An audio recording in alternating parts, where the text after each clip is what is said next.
सबसे पहले I would love to introduce you to Syed Roshan Zameer Ali, जो कि father of late colonel Kashif Shahid हैं। फिर उनकी वालदा Vaqar Unnisa, mother of late colonel Kashif Shahid. फिर मैं आपको मिलवाऊंगी इमाम अली से, जो कि वॉर वुंडेड पर्सन गाजी हैं, और उनकी वाइफ बख्तावर। वेलकम आप सब लोगों को कि आप लोग हमारे शो पे आए, हमें बहुत अच्छा लगा। And obviously I am very sorry to see कि आप लोग किस तरह की सिचुएशन में आके अपना एक्सपीरियंस शेयर कर रहे हैं, कंसिडरिंग कि आप लोगों ने अपने बेटे की लाइफ खोई है, तो it's definitely not an easy experience. मगर मैं इस ख़ास एपिसोड में एहसास दिल में रखते हुए आप लोगों से बात करना चाहती हूँ कि ताकि आप लोगों से भी शेयर करें कि जब आपको ये इन्फॉर्मेशन पता चली थी तो आप लोगों के दिल पे क्या गुजरी थी। पहले मैं वालिद साहब से बात करती हूँ, फिर मैं वालदा की तरफ आती हूँ। जब ये इत्तला मेरे पास आई मीर अली से, मेरे लिए बहुत बड़ा शौक़ था जी। बता नहीं सकता, अल्फाज नहीं है मेरे पास। आई एम श्योर आप लोगों के लिए बहुत ही डिफ़िकल्ट एक्सपीरियंस था, और आप लोग वीडियो में देख भी रहे होंगे एक्चुअली। एक जवान बेटे का चला जाना जी बहुत बड़ा सानिया था मेरे लिए, मेरे ख़ानदान के लिए। Of course. बहरहाल इस बात की थी बाद में जो मुझे तफसीलात पता चली कि मेरे बेटे ने अपनी जान की परवाह नहीं की जी, उसने अपने साथियों को बचाया है। Of course. ये मुझे जनरल साहब ने बताया, उनके अल्फाज थे कि अगर आपका बेटा इतनी बड़ी कुर्बानी नहीं देता तो ये 7 शहादतें नहीं थी, ये 70 शहादतें थी जी। उसने अपनी जान की परवाह नहीं की है, और उसने अपने नेशन के लिए सर्व किया। आंटी आपके लिए भी बहुत ज़्यादा ये डिस्टर्बिंग होगा। मुकाबला किया है उसने। 6 दहशतगर्दों को मुझे बताया गया कि उसने जहन्नुम हासिल किया है जी। मुझे इस बात पे फ़ख्र है कि उसने अपने मुल्क के लिए, अपने साथियों के लिए कुर्बानी दी है। आप लोगों के लिए बहुत फ़ख्र की बात है, अफसोस भी है ऑफ कोर्स। आंटी आप भी आई एम श्योर काफ़ी इमोशनल फ़ील कर रही होंगी, मगर आप प्राउड तो ज़रूर फील कर रही होंगी कि उसने अपने मुल्क के लिए कुर्बानी दी। आप कुछ बोलना चाहेंगी अगर आप बहुत इमोशनल नहीं फील कर रही? मुझे अपने बेटे फ़ख्र है ऑफ कोर्स कि उसने इतनी बड़ी कुर्बानी दे के अपने मुल्क की हिफाजत की। Of course. अच्छा, अब मैं जो हूँ ऑब्वियसली ज़्यादा इमोशनल भी नहीं करना चाह रही आप लोगों को। Let's discuss something beautiful about your son. आपकी सबसे फॉन्ड मेमोरी क्या है अपने बेटे की? क्या खाने में पसंद था? किस तरह की आदत थी? उसकी आदत थी सबको खुश रखना, घूमना फिरना। बिरयानी बहुत पसंद थी उसको। बिरयानी पसंद थी? हाँ, ज़बरदस्त। आप बनाती थी बिरयानी उनकी? जी जी, वेरी नाइस। हाँ। मुझे आप अंकल या आंटी आप दोनों में से कोई भी जवाब दे सकता है इस चीज़ का कि काशिफ को किस चीज़ ने इंस्पायर किया कि वो पाकिस्तान आर्मी को सर्व करे? ख़ुद के दिल से? ये 7वीं क्लास के अंदर थे, उसके बाद इनका शौक़ था, तो कैडरी कॉलेज सांगड़ में वो इंट्री टेस्ट इनका था और उसमें इनको कामयाबी हुई जी। तो इन्होंने 5 साल वहाँ गुजारे कैडरी कॉलेज सांगड़ से जी। वहाँ तालीम हासिल की, बहुत अच्छे स्टूडेंट थे, हमेशा टॉप 10 में इनका नाम रहा है। ज़बरदस्त। उसके बाद इनकी ख्वाहिश यही थी मुल्क के लिए। उसके बाद ये PMA काकुल 110 लॉन्ग कोर्स में अखबार में इश्तहार आया था, उसके बाद इन्होंने वहाँ अप्लाई किया, अल्लाह ताला ने इन्हें कामयाबी अता की। और उस वक़्त इनका मोटिव यही था कि मैं, बल्कि इंटरव्यू के दौरान किसी ने इनसे सवाल किया था कि भाई आप, क्योंकि मेरा फैमिली बैकग्राउंड ऐसा नहीं कि मैं खुद स्टेट बैंक से मेरा ताल्लुक़ है, मेरे वालिद भी सिविलियन थे जी। तो मगर काशिफ ने कहा कि मैं सिर्फ शहीद होना चाहता हूँ इस मुल्क के लिए, इस कौम के लिए। ये उस वक्त उसके जज्बात थे। और देखें किस या और उस वक्त जज्बात थे, अल्लाह ताला ने उसे कामयाबी दी। फिर PMA काकुल के अंदर 2 साल उन्होंने गुजारे जी। उसके बाद फिर सारे जिस तरह फ़ौज का सिलसिला चलता है जी। मैं इस बात पे बड़ा फ़ख्र महसूस करता हूँ कि मेरे बेटे ने लोगों को बचाया है इस मुल्क के खातिर। ये जो दहशतगर्दी जो हो रही है, और मैं इस सिलसिले में कौम से अपील करूँगा कि हमें अपनी फ़ौज के साथ, हमें अपनी फ़ौज के पीछे खड़ा होना है जी। यकीनन अगर ये कौम नहीं होगी तो ये तबाह कर देंगे ये लोग। ये वो दहशतगर्द हैं जी, ये वो दहशतगर्द हैं। आई अंडरस्टैंड आपके सेंटिमेंट्स कहाँ से आ रहे हैं, और आपकी फैमिली ने कैसे कोप किया है इस लॉस के साथ?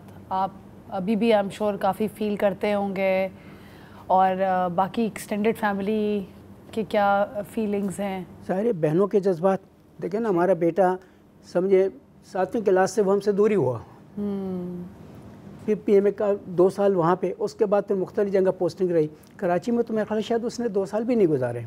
मुख्तलिफ मुल्तान में पोस्टिंग रही, काऊटा में पोस्टिंग रही, मुख्तलिफ में आपसे जी ऑफ कोर्स जिस तरह होता है पूरा टर्नओवर था, और उसने बहुत अच्छी उसकी परफॉर्मेंस थी। यही वजह है कि इतनी सर्विस के अंदर वो लेफ्टिनेंट कर्नल के रैंक पे फाइज हुआ। और यहाँ भी उसके लिए क्या था, उसको GHQ में भी उसकी पोस्टिंग रही, लेकिन उसका एम यही था, क्योंकि वो इससे पहले भी वज़ीरिस्तान रह चुका है जी, बन्नू में भी रह चुका है, वाना में जा चुका है, हर जगह मतलब जो फ़ौज के जो सिलसिला होता है उसमें, मगर वो इनसे बड़ा। और इस वक्त शायद उसमें जो बताया गया है, जो उनकी जो हिस्ट्री मुझे बाद में बताई गई है, उसने 94 ऑपरेशन किए हैं, 94 ऑपरेशन किए हैं। वज़ीरिस्तान को उसने बहुत हद तक क्लियर कर दिया था। ये ऑन द रिकॉर्ड है। नडर था वो, उस पर कई अटैक हुए हैं, उसने अपनी परवाह नहीं की। अच्छा, हमसे कभी वो डिस्कस भी नहीं करता था, जो गुफ्तगू होती थी घरेलू हुआ करती थी, ये हुआ करती थी जी, मगर कभी उसने वहाँ का इजहार नहीं किया। जब भी मैंने कहा अबू सब ठीक है, खैरियत है, कुछ नहीं। ऑफ कोर्स आपको परेशान भी नहीं करना चाहते थे। आज हमारे पास बहुत अमेजिंग गेस्ट्स आए हैं जो हमें एक बड़ा पर्सपेक्टिव दे रहे हैं, because we have parents of late colonel Kashif जिनकी अभी शहादत हुई है, और उनके वालिदैन ने हमसे अपने सेंटिमेंट्स शेयर किए हैं। एंड वी ऑल्सो हैव इमाम अली जिनको एक्चुअली इंजरी हुई थी ड्यूरिंग द ऑपरेशन, और अब हम उनसे कुछ सवाल पूछेंगे। तो इमाम, हाउ डिड यू फील जब आपको ये इंजरी हुई थी ऑपरेशन के बीच में, तो आप क्या फ़ील कर रहे थे? अल्हम्दुलिल्लाह कि हमें एक जगह से दूसरी जगह जाना पड़ा जी। ऐसे हमारा जो है, मैं इंजीनियर कोर्स से हूँ जी, तो मैं बीडी पार्टी में था। अच्छा, बीडी सर्चिंग पार्टी थी जी, बीडी सर्चिंग पार्टी थी। तो जिस टेकरी पे हमें टारगेट मिला था कि भाई इस टारगेट पे जाना है आप लोगों ने जी, तो वो बिल्कुल चलने के काबिल नहीं थी, यानी कि आप अगर जाएं तो किसी चीज़ को पकड़ते हुए जाएं। अच्छा, मैं बीडी तो कर रहा था, हमारा 50% अपना तजुर्बा होता है, 50% समझो कि बीडी जो मशीन होती है जी। अभी फ्रंट एरिया पे हम लोग होते हैं, इंजीनियर के लोग जी, बीडी करते हुए जाते हैं, उसके बाद हमारे बैक होते हैं बाकी लोग हमारे। हाँ। तो मगरिब से थोड़ा सा बाद में ना हमें मिला टारगेट के भाई इस पहाड़ी से आपने इस जगह तक जाना है जी, सर्चिंग करते हुए जी, क्योंकि दिन को आता था स्नैपर हिट होता था। अच्छा, उस टाइम काफ़ी लोग हमारे दिन को जो ना शहीद हो गए थे। एक था कैप्टन अरसलान, मेरे ख्याल में शायद 7 बहनों का भाई था, वो भी उस टाइम जो ना स्नैपर में हिट हो गए थे। तो वही टेकरी थी, उस जगह पर दिन को जो ना स्नैपर होता था, तो रात को हमें टारगेट का मिला कि मगरिब के बाद ही ये टेकरी क्लियर करनी है आप लोगों ने। तो जैसे ही हम रवाना हो गए वहाँ उस जगह से जी, वीडियो अपना करते हुए जा रहे थे, बहुत मुश्किल से, बहुत हार्ड एरिया था, पहाड़ी बिल्कुल यूं थी जिस जगह पे हम किस चीज़ को पकड़ते हुए फिर जा रहे थे। हमने कहा ये तो रखना तो तवक्कल अल्लाह पर है जी, क्यों कि जाहिरी बात है कोई तो कुर्बानी देगा तो फिर ही पीछे वाले आ गए। और हमारा तो हमेशा से यही टारगेट रहा है। मेरा तो अल्हम्दुलिल्लाह नाम भी इमाम अली है, तो हज़रत अली तो माशाल्लाह हमारे इमाम थे, लेकिन मेरा तो एक नाम है नॉर्मली, मैं तो एक मैं क्या चीज़ हूँ, मैं तो कुछ उसके खाक बराबर भी नहीं हूँ। लेकिन अल्लाह ने मुझे तौफीक दी, मैं उस जगह से उस टारगेट पे जा रहा था, मुझे कहीं पे शक हुआ कि भाई यहाँ पे माइंस लगे हुए हैं। तो मैंने अपने उस्ताद को क्लियर किया कि मैंने कहा सर इस जगह पे मुझे शक हो रहा है। तो वहाँ चेक किया तो वहाँ कुछ बेहतर नज़र आया, वहाँ पे वो माइंस नहीं थे, कुछ और ज़रात थे। फिर थोड़ा आगे गए, इस तरह कुछ अरसा हमने कुछ वक़्त जो था वो क्लियर कर दिया, फासला तय कर दिया। लेकिन आगे जाके एक माइंस वगैरह बहुत ज़्यादा लगे हुए थे, तो फिर और शक पड़ा, तो हमने चेक करने की कोशिश की। जैसे ही मैं बैठा हूँ तो माइंड ब्लास्ट हो गया। माइंड ब्लास्ट हो गया, मेरी लेग आर्टिफिशियल लगी हुई है ये जी, तो बिलूनी हुआ है, यहाँ से मेरा पाँव उड़ गया था, मेरा पाँव उड़ गया। मेरे साथ जो सर थे, मेरे सीनियर नायक मामून असलम, उनको आँख में लगा, वो आंख में जैसे लगा तो उसकी आंख ज़ाया हो गई और वो वहाँ बेहोश हो गए। मैं वहीं पे ही था, मेरी ब्लड चल रही थी, तो मेरे साथ और भी साथी थे। उन्होंने फिर जो है ना शूज़ खोले, तस्मे वगैरह होते हैं हमारे साथ, तस्मे वगैरह बांधे ताकि ब्लीडिंग रुक जाए। ऑफ कोर्स, हाँ। ठीक है, वहाँ की सिचुएशन के मुताबिक हमारा जो नॉर्मली ट्रीटमेंट होता है वो हमें बताया जाता है फ़ौज में जी। वो हमने किया, ब्लीडिंग रोकी है, हमारे साथियों ने हमारी मदद की।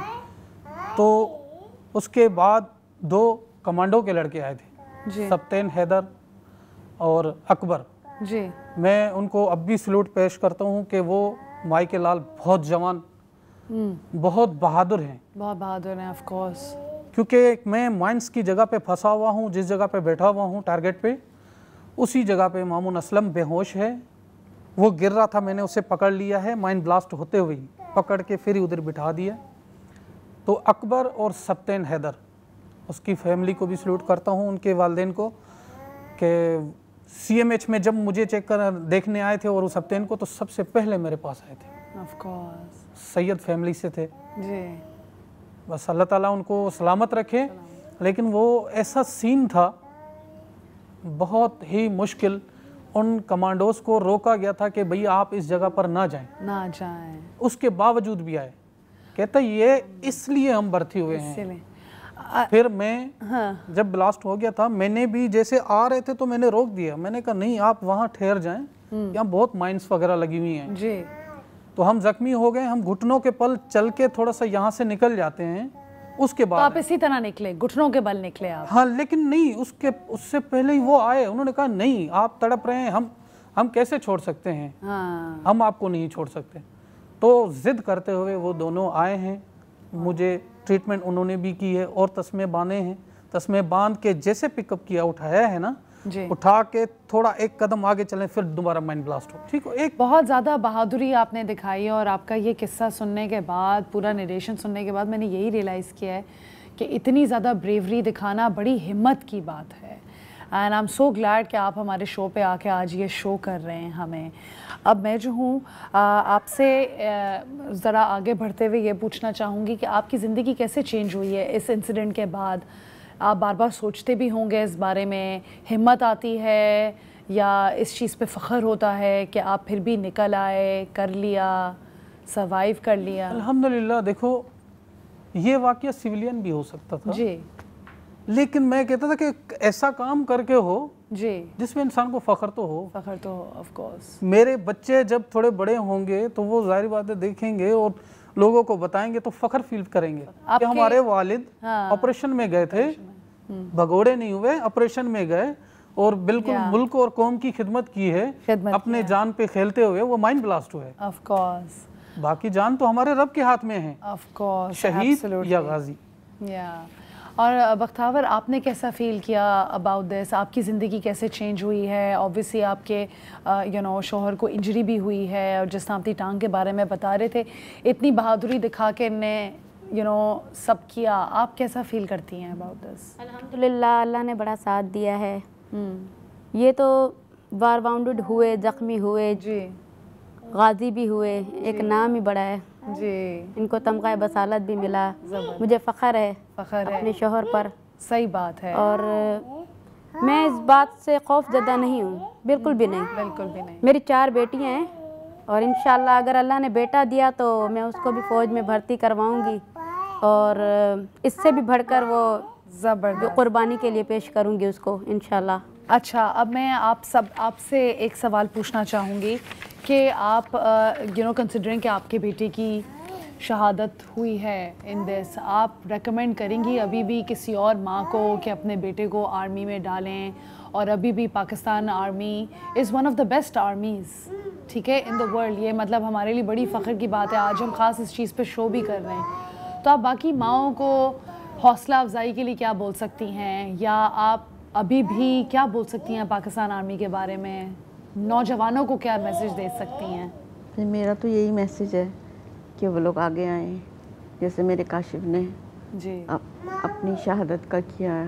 मुझे फ़ख्र है अपने बेटे पे, और भी इस तरह। बिल्कुल नहीं, मैं समझ सकती हूँ। अंकल, मैं आपसे एक मैसेज लेना चाहूँगी पाकिस्तानी अवाम के लिए। डिफेंस डे के मौके पे आप यूथ के लिए अगर कुछ बोलना चाहते हैं बिल्कुल, मैं यूथ के लिए बोलना चाहता हूँ कि वो मेहनत करें एक जज्बे के साथ, इसलिए कि मुसलमान है, मुसलमान का मोटिव यही है कि शहादत या गाजी होना। जी, ज़बरदस्त। हमें और इस मुल्क के लिए हमने करना है, इसलिए कि ये हमारी धरती, हमारी सरजमीन है। अगर ये मुल्क नहीं तो कुछ नहीं है। एब्सोल्युटली। और अगर हमने इनका मुकाबला नहीं किया, जैसे मैं बार बार कह रहा हूँ, तो ये मुल्क नहीं बचेगा। अल्लाह ना करे, अल्लाह ना करे। मेरे मुँह में खाक, जी, मेरे बेटे ने कुर्बानी दी है जी, और मेरे बच्चे कुर्बानियाँ दे रहे हैं इस मुल्क के लिए। रोज़ाना शहादतें हैं। बिल्कुल बिल्कुल। तो अल्लाह ताला इस मुल्क की हिफाजत करे, हमारे फ़ौजी भाइयों की, मेरे बच्चों की अल्लाह ताला हिफाजत करे। बिल्कुल, अल्लाह ताला इस मुल्क को सलामत रखे। आमीन आमीन। That's a very good message. इमाम, आप कुछ बोलना चाहेंगे? बिल्कुल, मैं नौजवानों को बोलूँगा कि आगे बढ़ें। जी, पाक फ़ौज में भी भर्ती हों, एज ए सिविलियंस भी, जहाँ भी हो सके इस मुल्क और कौम के लिए खिदमत करें, कंट्रीब्यूट करें। एब्सोल्युटली। ताकि कोई ऐसा काम करें ताकि इसको कौम याद रखे। जी, बिल्कुल बिल्कुल। ज़बरदस्त, थैंक यू सो मच। मैं आप सब लोगों का बहुत ज़्यादा शुक्रिया करना चाहती हूँ कि आप लोग आए। आई एम श्योर आप सब लोगों के लिए बहुत डिफ़िकल्ट था। हमारे पास पेरेंट्स हैं who have lost their child, फिर हमारे पास एक वुंडेड वॉरियर हैं। सो आई थिंक ये बहुत ही ज़्यादा इमोशनल सेगमेंट था हमारे लिए। मैं बहुत ज़्यादा शुक्रिया करना चाहती हूँ कि आप लोग आए, आप लोगों ने अपना एक्सपीरियंस शेयर किया।